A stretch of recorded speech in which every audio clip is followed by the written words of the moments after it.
per la presentazione del libro di Anna. Io sono Sandro Disegni e con Francesco De Girolamo abbiamo organizzato questa serata. Devo dire che questo libro di Anna Pascuccio è un libro molto particolare e non è una frase fatta, è un libro particolare veramente, perché è difficilmente collocabile, in quanto non si può definire esattamente un romanzo, dato che i personaggi sono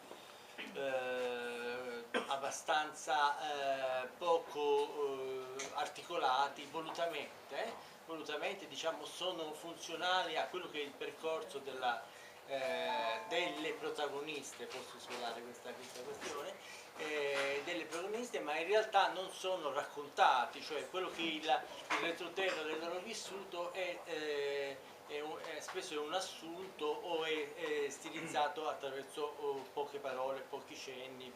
La grossa trovata del romanzo, che trovo molto efficace, che praticamente è la storia di due donne. La storia di due donne è una madre e una figlia. E il meccanismo narrativo abbastanza usuale in cui si passa da una storia a un'altra è però diciamo, gestito narrativamente da Anna con grande abilità e con grande leggerezza. Volevo chiedere se realmente tua madre, No, vabbè, allora chiarito che il libro non è autobiografico in senso stretto, nel senso che le protagoniste del libro sono, come lui stesso diceva, due donne. Lo svelo perché? Perché l'importanza del libro non ha a che fare con l'espediente letterario che io utilizzo, perché non è un giallo per cui svelato l'espediente, svelato l'arcano, svelo il romanzo, non è così. Il libro va letto per un'altra serie di ragioni che poi Francesco dirà e anch'io vi dirò. Pertanto se vi dico che è una storia di due donne, un passaggio di testimone da una madre a una figlia, non vi rivelo nulla di che. La donna della quale si parla nella prima parte del libro non è mia madre, però la donna invece nella quale si parla nella seconda parte del libro sono io. Quella è la mia esperienza, perché io sono del 74, necessariamente devo essere l'altra, perché sennò avrei compiuto un'opera di trasmigrazione in un'altra anima. E pertanto quell'altra storia è una storia che mi è stata raccontata, è una storia che io ho appreso e della quale mi sento erede e rispetto alla quale colgo il testimone e continuo a scrivere.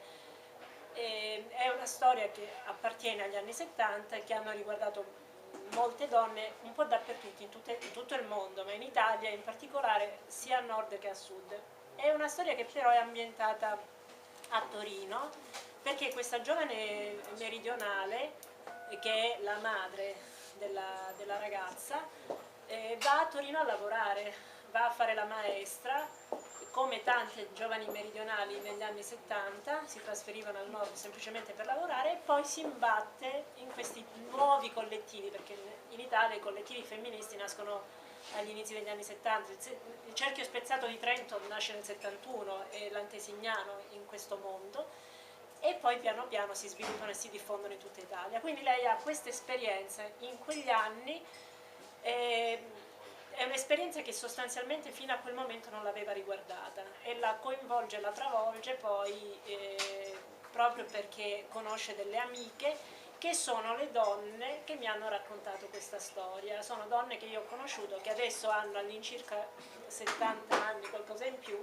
e sono le donne che hanno fatto quell'esperienza e me l'hanno voluta raccontare. Ma torniamo al 72.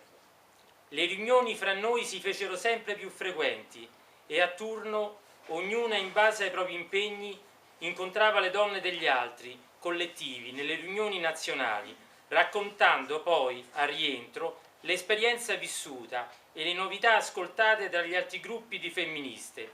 Eravamo così belle, finalmente noi stessi, con le nostre gonne leggere e colorati, gli zoccoli ai piedi, così raffinati.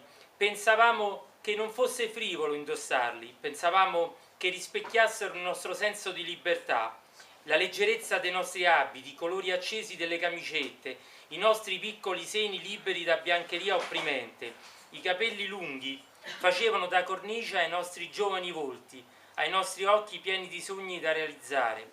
Eravamo belle perché giovani, eravamo belle perché piene di speranze e consapevoli di ciò che finalmente poteva renderci donne migliori di come la società dei maschi ci rappresentava.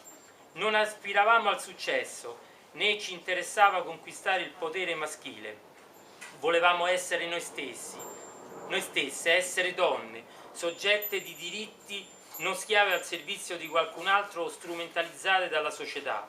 La pratica femminista di quegli anni ha inciso profondamente nelle biografie di alcune di noi, ha determinato in modo essenziale caratteri e destini sociali, politici, culturali e affettivi di una generazione di donne.